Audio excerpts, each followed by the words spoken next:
Good morning, dear students. Let's begin with our social science class. Today, I am going to continue with our chapter number 2 of democratic politics. What is democracy? Why democracy? In our previous chapter, in our previous videos, I gave you a detailed account of why do we need what is the importance of democracy and what is actually the meaning of democracy. We also learned to compare various states of democracy, and here we are going to discuss them in detail now, that why do we need the democracy and what is the importance of democracy. Here we are first discussing demerits and then we'll discuss the merits of democracy. So let's begin. Why democracy? So the question that can be asked is, what are the arguments put forward against democracy? So the important, this is an important question, and here you need to write the demerits of democracy. So what you can write, so you can write as the first point is that, as we know that with our voting process and elections, we every time choose a new government and the leaders keep on changing, so there is no stability, there is always a political instability. Then we say that every party in a democracy always emphasize its power and always tries to be in competition with other party, so there is no moral values in those parties because it always lead to competition, and that's why we say that there is no morality. Then we say that if we need many people, when we are having many people in our country, so they cannot make the own decision in the democracy, and that's why for democracy there is a large huge body of the government or of the party, and each and every member has to sign to any specific law that has been made, and that's why we say that the decisions get late or delayed in the democracy.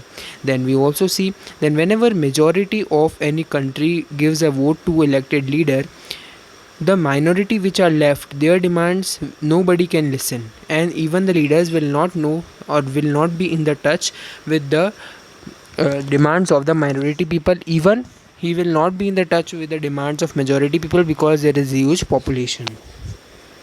We also see that whenever the parties are contesting the elections in democracy, they use the fraud practices to win in democracy, and that's why we see that there is a lot of corruption in democracy. And afterwards we also know that the ordinary people, means which are actually less literate or which are illiterate, they do not know which leader is good for them and which is bad for them, so they should not be responsive enough to choose a decision for themselves, that is to elect the leaders, because they will not know that whether they elect that the person that they are electing will be successful or not for fulfilling their demands.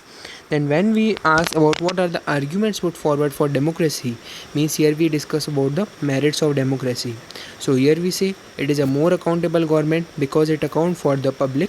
Then we also say that the quality of decision making always improves, because suppose for example, if the current party ruling in India is not making good decisions for Indian people, then in the next elections when they will be contested, the people will not give vote to this party and will give vote to another party.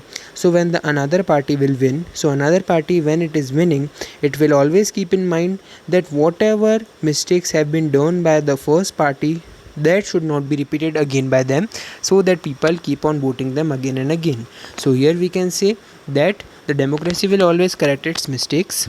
Also we see that democracy provide a method to deal with difference and conflicts, like and whenever we talk about a society, there are people who live in different region, who have came from different region, who speak different language, who have different religions and caste. So there is a method to deal with these differences and conflicts. We also see that the democracy is only the form of government which provides the citizens equality, which provides the citizens freedom and fundamental rights, so that's why it enhances the dignity of citizens. Afterwards we say that it corrects its own mistakes, that's why we say that it is the best form of government. Now when we talk about the broader meaning of democracy, so in any of the country there can be two types of democracies. The first one, the direct democracy. The second one is not the direct democracy, or which we can say as the representative democracy or indirect democracy. So the you need to remember this thing in mind, that the direct democracy is never real, whereas the indirect democracy is always real. Now let me explain you what do you mean by direct democracy. So direct democracy is that form of government in which every citizen of the country will come and take the part in the process of decision making. That is a direct process or direct democracy. But you know that this is impossible. If we talk about India, it has a huge population, and if we talk about the world, it has a population up to 7 billion. So when we talk about that every citizen should come and take part in the process of decision making, the enough space could not be provided so that they can participate because of the huge population. So this is a direct democracy where every citizen should come, but it cannot be happen because of the large population, and that's why it is non-real. And when we talk about the indirect democracy, so a group of people means about lakhs or millions of peoples, they elect their own representative, and that representative will present the demands of people in the process of decision making and will take the decision in the favor of the people. So this is an indirect democracy or representative democracy where a representative is there that has been chosen by people. So this is a real form of democracy. Now, why is representative democracy become necessary in the present world? So, we know that modern democracies involve such a large number of people that is physically impossible for them to come together and make a decision. And even if they could, then the citizens will not have the time, the desire, or skills to take part in decisions. So that's why we say that it is the indirect democracy is preferred much. Now, what is an ideal standard democracy?